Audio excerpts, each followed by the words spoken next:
السلام عليكم ورحمة الله تعالى وبركاته. رجعت لكم بأون نوفيل فيديو سور ماشين أتيبا.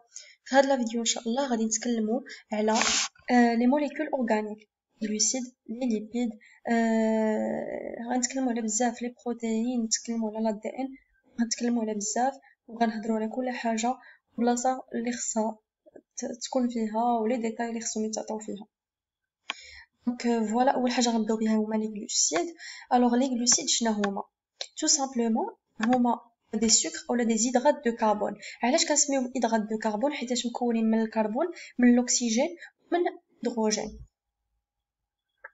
عندك تاني les fonctions essentielles تاعتهم ils ont plutôt 5 fonctions essentielles ou là ils accomplissent 5 fonctions primordiales. Premièrement, ils sont des sources d'énergie pour la cellule. Deuxièmement, ils constituent des acides nucléiques ou l'ARN et l'ADN. Troisièmement, ils constituent des parois rigides telles que la cellulose chez les végétaux et la chitine chez les animaux. Quatrièmement, ils constituent des enzymes. Cinquièmement, ils sont des signaux de reconnaissance des corps étrangers. Comment ces signaux sont créés? Tout d'abord, on va avoir l'association entre les glucides et les lipides afin de créer des récepteurs. Et ces récepteurs-là, ce sont eux qui vont jouer le rôle des récepteurs de corps étrangers. Puis, lorsqu'ils reçoivent des corps étrangers, ils vont émettre des signaux de reconnaissance de ces corps-là. Puis, on va conclure 3 rôles essentiels qui englobent tout ce qu'on a dit précédemment: le rôle de soutien, le rôle de protection et le rôle de reconnaissance. Les glucides sont sous 2 formes. Soit une forme qui est utilisable immédiatement, qu'on appelle le glucose, sinon elle est sous forme de réserve. Soit l'amidon chez les végétaux, sinon le glycogène chez les animaux. Le glycogène, il est stocké au niveau du muscle et au niveau du foie.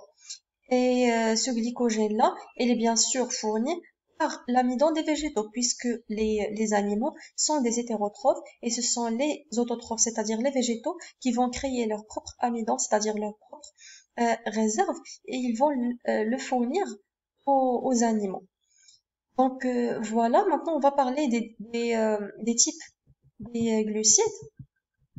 Premièrement, on a les oses. Alors les oses, ce sont des monomères, c'est-à-dire des unités de base qu'on appelle des monosaccharides. Ils sont polyhydroxylés parce qu'ils sont formés de un polyalcool. Qu'est-ce qu'un polyalcool? C'est-à-dire OH. Et on a le C. Ils sont formés de plusieurs carbones liés à H2O. C'est pour cela qu'on les appelle des hydrates de carbone. Voici leur formule: CnH2ON. Ils sont non hydrolysables. C'est une caractéristique qui est hyper importante. Parce que déjà, les oses sont sous la forme qui est la plus simplifiée. Donc, on ne peut pas les dégrader. Pour la nomenclature, il y a trois manières de nomenclature. En se basant sur le nombre de carbone, de 3 à 8. Pour le cas où 3 carbones existent, on va appeler cette ose-là un triose, sinon tétrose, pentose, hexose, heptose, octose. On peut aussi nommer un ose à partir du type de fonction réductrice qu'il porte, soit un aldéhyde, sinon un cétone. Voici la fonction aldéhyde, voici la fonction cétone. La fonction aldéhyde existe au niveau du carbone numéro 1. Le R représente plusieurs CH2, puis à la fin on aura un CH3. Chaque carbone ici va être lié à H2O parce que ce sont des hydrates de carbone. On va voir des exemples après. Sinon, on va avoir la fonction cétone. On va nommer l'ose cétose. Exemple, cétohexose, si l'ose est formée de 6 carbones, comme ce cas-là, et il porte une fonction cétone, on va l'appeler cétohexose. Sinon, si il est formé de 6, par exemple 5,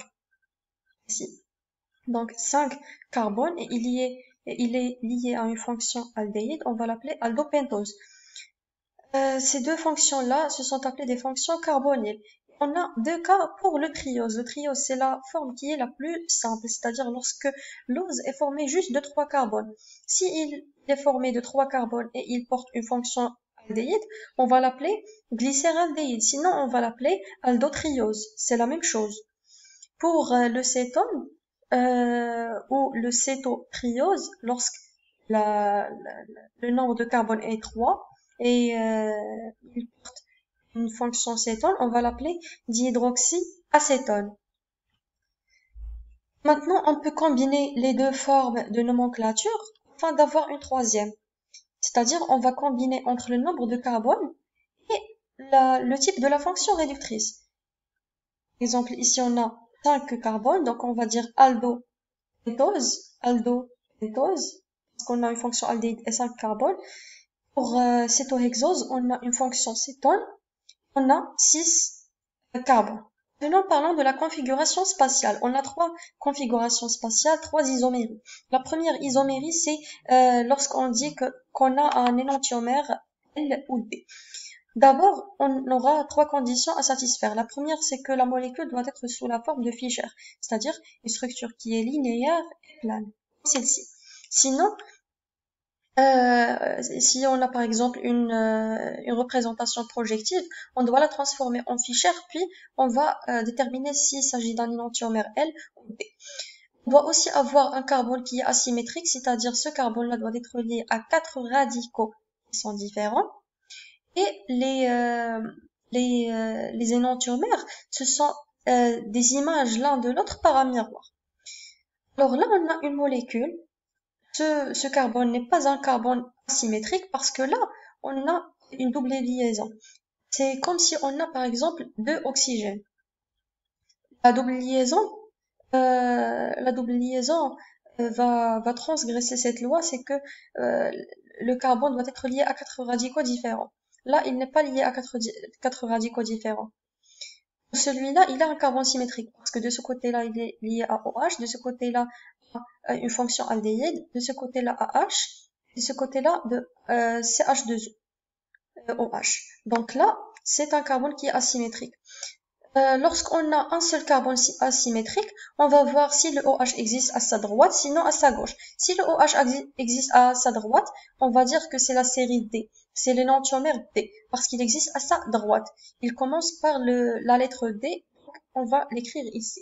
S'il possède le OH du côté gauche, on va écrire L. Pourquoi le L? Parce que en anglais, gauche est équivalent à left. Donc L représente left. Si par exemple on a plusieurs carbones asymétriques, la série D et L réfère à la position de OH du carbone asymétrique le plus distant de la fonction réductrice. Alors on prend un exemple. J'accélère un tout petit peu parce que le cours est très très long. Oups. Voilà. Voici un exemple. Ça, c'est un glucose. Qu'est-ce qu'un glucose? C'est un aldohexose. L'aldohexose, il contient une fonction aldéhyde et il porte 6 carbones. Et puisqu'il porte 1, 2, 3, 4 carbones asymétriques, alors on va voir le deuxième cas, c'est-à-dire on va voir le carbone qui est le plus distant, le plus loin de la fonction aldéhyde, c'est ce carbone-là.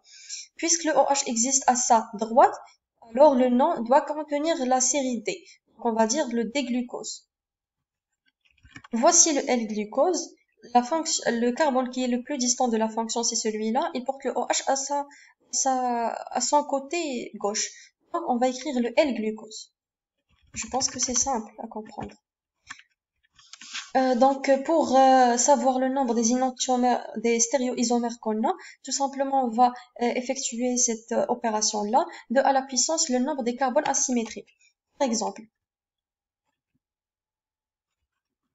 là on a 4 carbones asymétriques, donc on va avoir 2 à la puissance 4, c'est 4 fois 4, c'est 16. Donc on va avoir 16 stéréoisomères et on va bien sûr voir ça en chimie organique, comment on dresse les énantiomères et les diastéréoisomères. Donc là, on a aussi 2 configurations, la configuration érythro et la configuration trio. Pour la configuration trio, les OH ont différents sens, les érythros, les OH ont le même sens. Donc voilà, ça c'est ce qui concerne les énantiomères. Maintenant, voyons voir les épimères. Les épimères sont vraiment très très simples. C'est un isomère d'une molécule, pardon, qui diffère de la molécule mère par la position dans l'espace d'un groupement OH sur un seul carbone asymétrique. Alors là, c'est totalement différent de ce cas-là. Déjà, pour avoir un énantiomère, par exemple, si on veut avoir un énantiomère,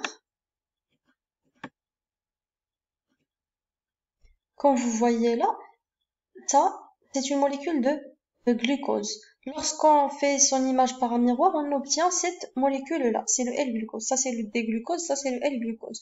Alors là, la position de tous les OH change. Là, le OH était à droite, il devient à gauche. Là, il était à gauche, il devient à droite. Tous les OH des carbones asymétriques vont changer de place. Mais là, pour les épimères, seul un OH sur un seul carbone asymétrique va changer de place. Lorsque le carbone asymétrique numéro 4 change la place de son OH, on va parler du galactose.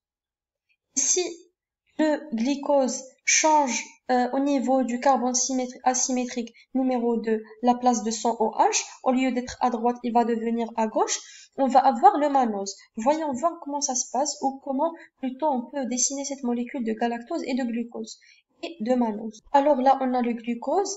Voici la fonction aldéhyde et les 6 carbones. À l'extrémité, on va avoir un C carbone qui est lié à OH parce que c'est un hydrate de carbone. Et normalement, le carbone plutôt, être lié, ou plutôt doit avoir quatre liaisons. Donc, une liaison va être donnée, ou plutôt va être échangée avec, pas échangée, mais établie avec le O, et le O va lui-même établir une liaison avec le H. Donc, voici une première liaison entre le C et le O. Et puis, il a une liaison avec ce carbone-là, et il doit établir deux autres liaisons afin de satisfaire la règle de l'octet avec chacun de ces hydrogènes-là. Donc, voilà la molécule du glucose. Voici le carbone numéro 1, 2, 3, 4, 5 et 6. Le OH sur le carbone numéro 2 doit être à droite. De même pour le carbone numéro 3 et 4, plutôt 4 et 5. Et pour le carbone numéro 3, le OH doit être à gauche.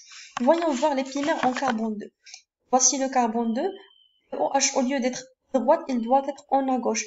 Là, on parle du mannose. Comment pouvez-vous vous souvenir de ce cas-là? Tout simplement, le mannose est écrit avec un double N. Donc, on a deux N. Donc, c'est un changement qui s'est fait au niveau du carbone numéro 2. Alors là, le galactose contient ce son de K. C'est comme le nombre 4.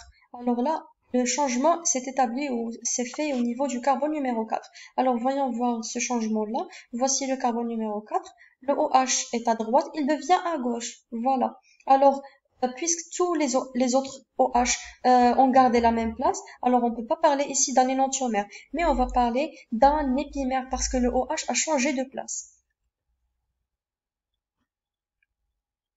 Le OH d'un seul carbone a changé de place. Maintenant, on revient à là.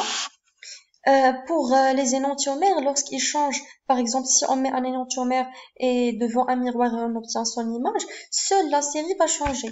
C'est-à-dire,